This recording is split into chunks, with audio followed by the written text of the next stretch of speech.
Hello everyone, I'm Dante, this is Lomana, and welcome to this episode of Comic Watch.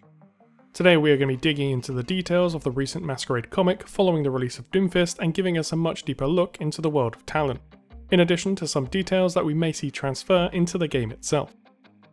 The comic kicks things off with a quick glimpse into the breakout of Doomfist.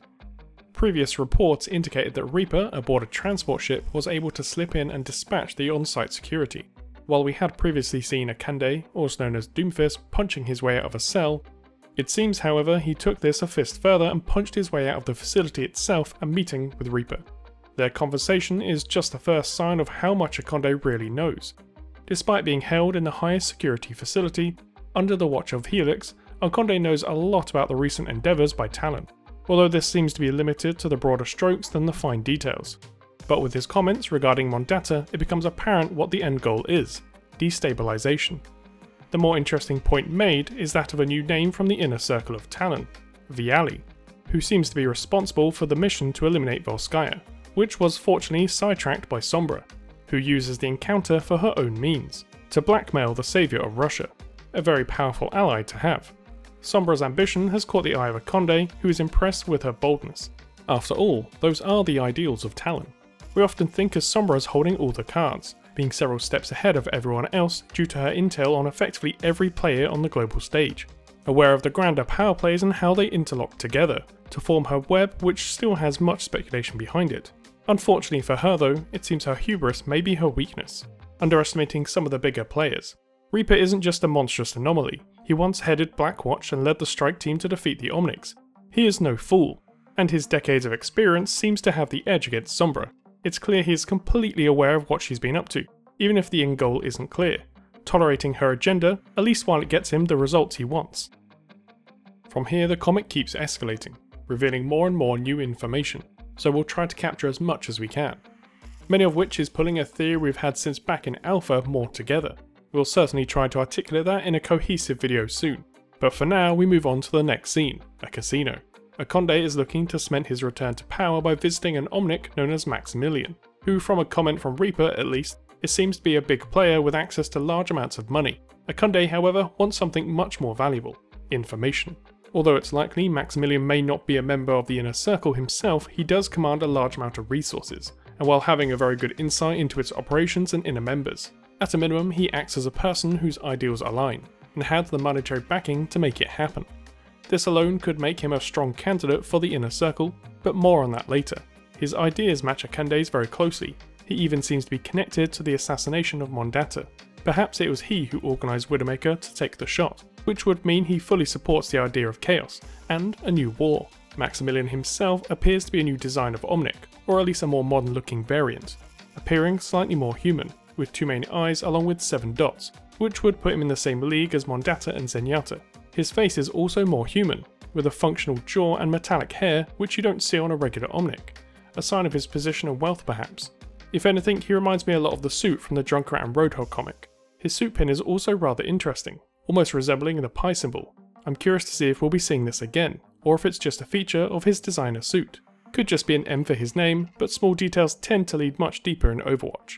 It's not long before their brief conversation is interrupted.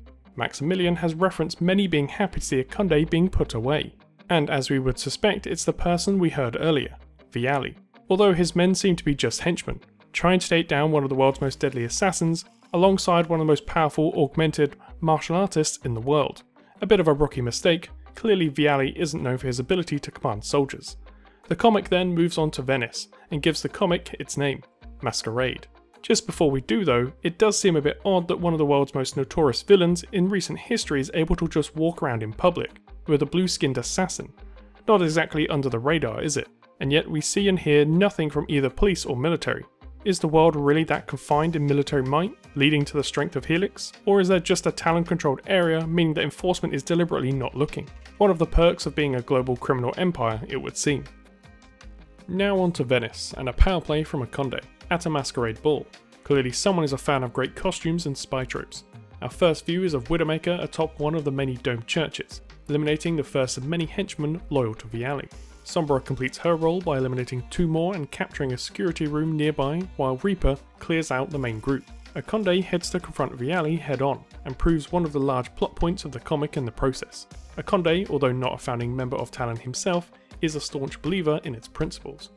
Viali, on the other hand, cares more about using its connections to gather wealth, a waste of its potential, and a rather petty view of the organisation. This shift is what led to the attack on Volskaya, and the shift out of Akonde once captured. Viali is no fighter though, barely more than a bump in the road for Akonde to toss aside, rather literally. Now onto the final scene and our full glimpse at Talon and its infamous inner circle. Located close by on what looks like one of the islands close to Venice, buried deep within an old fort lies the heart of Talon, the inner circle. Although we don't get introduced by name, we confirm some prominent members, and the faces of some to speculate on. First, the obvious members. Akonde and Reaper take their seats at the table, with their purpose to redirect Talon back on course very clear, to start the next Omnic crisis. So this leads us to who these mysterious other members are. What have they done behind the scenes, and have we seen any of them before? First off, let's look at the room where the table sits. From the overhead shots we can see 7 seated members plus Akonde and Gabriel, so that confirms at least 9 members in the current inner circle. With a total of 16 chairs at the table, this could have no impact on the cap, but for now we can assume there is somewhere between 9 and 16 total members, minus Viali, who we're safe in saying won't be returning anytime soon. There are 3 we get a partial look at. The first sitting at the head of the table, with a white face, bright orange hair and a menacing grin laden with sharp teeth. They look more like a vampire from a horror film than a person, but considering Reaper's condition this might not be too far-fetched. What do you think this person could be, and what turned them into whatever they are now? Next to them appears to be a woman with light skin and brown hair, but otherwise just another human, at least from what we can see. The third, however, is a little different, an Omnic in a very similar style to Maximilian, who we saw earlier, although with their hair slightly more reserved.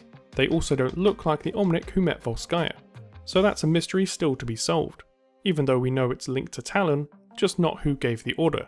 Regardless, it's clear what's left to come. War. In addition to all the new lore for Talon, we saw a lot of potential new assets that could find their way in-game, and everyone loves new skins. If we ever get an origin skin for Doomfist, we may end up seeing him in his prison outfit. What everyone will really want though starts in the casino, with a dapper looking outfit for most of Talon, a classic white tuxedo for Akonde. How he'll fit the whole Doomfist around it though will be interesting. Perhaps he has another jacket to cover it. Widowmaker and Sombra have some slender cocktail dresses. Reaper is left out, but it's hard to dress up the Vision of Death for public view. That said, a light blue woman isn't exactly common either. She just has the advantage of still being human. From the casino we move on to the Masquerade, along with some of the most detailed outfits we've seen in any media for Overwatch. Unfortunately we don't get a good view of Widowmaker, but luckily the front page has us covered. Following on the theme of ballet, we can see she has a Firebird outfit, a red and black version of her previous skins.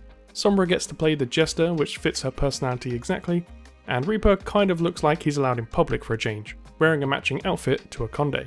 The two both have swashbuckling outfits, slightly reminiscent of the Musketeers.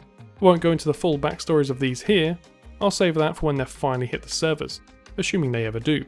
Some of these fit far more with the characters than they appear at a glance. If you would like a video on the backstories to them, let me know in the comment section below. Thanks for watching this episode of Comic Watch. What did you think of the latest comic? What do you think Talon's next move will be? If you enjoyed this episode, please hit that like button, subscribe if you haven't already, and hit the bell to be notified of future content. Until next time, I've been Dante, thanks for watching.